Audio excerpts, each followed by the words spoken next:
ఇప్పుడు బ్రేకింగ్లో కూడా మీరు చూడొచ్చు కాసేపట్లో. యా సార్, బీఆర్ఎస్ ప్రభుత్వం ఆయనలో 75% హైదరాబాద్లో చెరువులు నాలాలు కబ్జా గురని చెప్పేసి కేంద్ర జలశక్తి మంత్రి చాలా స్పష్టంగా ప్రకటించిన తర్వాతనే తెలంగాణ రాష్ట్రంలో 42 చెరువులు బీఆర్ఎస్ ప్రభుత్వం ఆయనలో హైదరాబాద్లో మాయమైనాయి.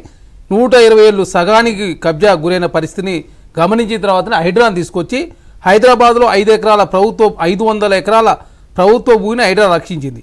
దాదాపు 360 చెరువుల కబ్జాను తొలగించింది. అదే చెప్తున్నా సార్, ఆమె చెప్పినట్టే మీరు ఆరోపణ కాదు సార్.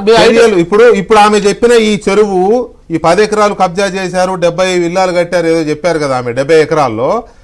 ఇది ఆమె చెప్పేదాకా ప్రభుత్వానికి తెలియదా సార్? ఇక్కడ 10 ఎకరాల చెరువు మాయమైందనే విషయం ప్రభుత్వానికి తెలియదా? ఇవన్నీ ఒక గూటి పక్షులే కాబట్టి తను సంబంధించి చెప్పింది 6 ఎకరాలు బీఆర్ఎస్ ప్రభుత్వం 6 ఎకరాలు మిగిలిందనే చెప్తున్నా తీసుకున్నారు. అయిపోయిన తర్వాత ఇప్పుడు ప్రభుత్వం. సో నేను అంటున్నది ప్రభుత్వం ఎందుకు ఇప్పటి వరకు దాని జోలికి పోలేదు అని. ఆ కంపెనీ ప్రణీత్ అండ్ ప్రణవ్ కంపెనీలో మీకేమైనా మీకంటే నీకు కాదు, ప్రభుత్వంలో పెద్దలకు ఎవరికైనా సంబంధం ఉందా సార్ ఇప్పుడు అనేది ఆమె అడుగుతున్నది. ఒకప్పుడు గూటి పక్షులే కదా, ఒక గూటి పక్షులు అనే టీఆర్ఎస్ ప్రభుత్వంలో డైనింగ్ టేబుల్ మీద కూర్చొని ప్రగతి భవన్లో కూర్చొని వీళ్ళు అరెస్ట్ చేయండి వాళ్ళు అరెస్ట్ చేసే ఉద్దేశం కాంగ్రెస్ ప్రభుత్వం లేదు. ఫోన్ ట్యాపింగ్ వ్యవహారంలో ఆల్రెడీ సిట్ విచారణ జరుగుతూ ఉంది, మీరు చూస్తూ ఉన్నారు. కార్ రేసింగ్ వ్యవహారంలో ఆల్రెడీ విచారణ జరుగుతూ ఉంది. కాళేశ్వరానికి సంబంధించి సిబిఐకి ఇచ్చిన ఇంతవరకు ఎఫ్ఐఆర్ కూడా కనీసం నమోదు చేయలేదు. 24 గంటలు ఎఫ్ఐఆర్ నమోదు చేస్తానని చెప్పిన భారతీయ జనతా పార్టీ ఇప్పటివరకు ఎఫ్ఐఆర్ నమోదు చేయలేదు. రామచంద్రరావు గారు స్పందిస్తారు. ఇప్పుడు రామచంద్రరావు గారు స్పందించాలి కదా. వాళ్ళ ఫ్లోర్ లీడర్ హరీష్ రావు గారి మైకల్ ఉందని చెప్పేసి కల్వకుంట్ల కవిత గారు మాట్లాడు. ఇంతే కాకు అదే మూసిని పునర్జీవింప చేస్తా ఉంటే కిషన్ రెడ్డి గారు పోయి చాదగర్లో నైట్ నిద్ర చేశారు. మరి ఇప్పుడు కిషన్ రెడ్డి గారు స్పందించారు కదా. కిషన్ రెడ్డి గారు కూడా మాట్లాడితే ఖచ్చితంగా కిషన్ రెడ్డి గారు కూడా హరీష్ రావు తోటి ములాఖత్ అని చెప్పి కల్వకుంట్ల కవిత గారు చాలా స్పష్టంగా స్పందిస్తారు. చూడండి మీరు కూడా. అది బీఆర్ఎస్ పార్టీ సంబంధించి భారతీయంతో ఒకటని చెప్పి మేము మొదటి నుంచి చెప్తా ఉన్నాం. అవన్నీ కూడా వాస్తవాలు అవుతా ఉన్నాయి. ఎందుకంటే వాళ్ళ ఫ్లోర్ లీడరే హరీష్ రావు గారు చెప్పినట్టు వింటా ఉన్నాడు. అదే కాకుండా హరీష్ రావు గారు 5 లక్షల కోట్ల హిల్టూర్ ప్యాలెస్లో 5 లక్షల కోట్ల అవినీతి జరిగిందంటే మహేష్ రెడ్డి గారు 6 లక్షల కోట్ల జరిగిందని చెప్పి ఇందిరాపార్క్ గారు ధర్నా చేశారు. హిల్టూర్ ప్యాలెస్ని తీసుకొచ్చిందే కేటీఆర్ గారు అని చెప్పేసి కల్వకుంట్ల కవిత గారు మాట్లాడుతూ ఉన్నారు. వాళ్ళ ఆయనలో చెరువులు కబ్జా అయినాయి. పిరంగినాలను కేటీఆర్ గారు కబ్జా చేసి ఏకంగా ఫామ్ హౌస్ నిర్మించుకుని చెప్పేసి ఆనాడు రేవంత్ రెడ్డి గారు మాట్లాడితే ఏకంగా దాదాపు 11 రోజులు చల్లపల్లి జైలు పెట్టారు బీఆర్ఎస్ ప్రభుత్వం.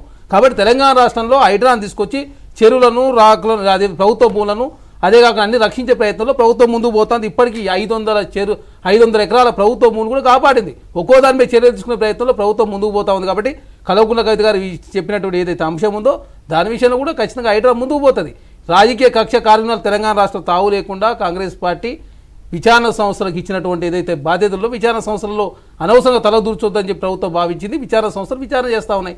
వాళ్ళలాగా మేము రాజకీయ కుట్ర కోణంతో ఏదో ఫామ్ హౌస్లో కూర్చొని డైనింగ్ టేబుల్లో కూర్చొని వీళ్ళని అరెస్ట్ చేయండి వాళ్ళని అరెస్ట్ చేసే ఉద్దేశం కాంగ్రెస్ పార్టీ లేదు. మీరు ఎక్కడ కూర్చుంటారు సార్? మరి ఎట్లా సార్ విచారణ సంస్థ ఫామ్ హౌస్ లో డైనింగ్ టేబుల్ మీద కూర్చుంటారు. మరి మీరు ఎక్కడ కూర్చుంటారు? మరి ఎట్లా కదా సార్ డైనింగ్ టేబుల్ కూర్చొని నిర్ణయాలు తీసుకుంటే ఎక్కడ కూర్చుంటారు? సిట్టు విచారణ సిట్టుగా పోయినాం కదా సార్. ఎక్కడ కూర్చుంటారు చెప్పబ్బా? ఇంట్లో మీరు ఇంట్లో జూబ్లీస్ ఇంట్లో కూర్చుంటారా, సెక్రటేరియట్ లో కూర్చుంటారా? మేము సెక్రటరీలో కూర్చుంటారు. మా మంత్రివర్గం అయినా ఏదైనా ఆనాడు మంత్రివర్గం నిర్ణయాలు జరిగాయి. ఫామ్ హౌస్ ఆనాడు ప్రగతి భవన్లో ఎవరైనా మంత్రివర్గ సమావేశం జరిగినాయి.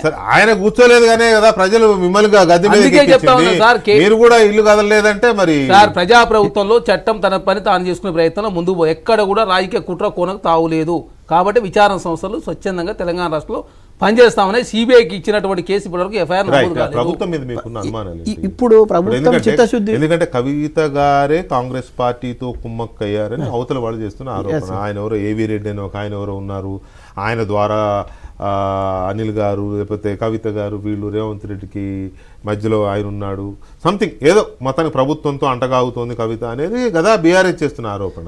మీరు ప్రభుత్వాన్ని దమ్ము ఉంటే రేవంత్ రెడ్డికే సంబంధాలు ఉన్నాయి, మాధవరం కృష్ణారావు కొడుకు కంపెనీలతో, రేవంత్ రెడ్డి కంటే ప్రభుత్వ పెద్దలకు. నేను ఇప్పుడు అక్కడికే వస్తాను.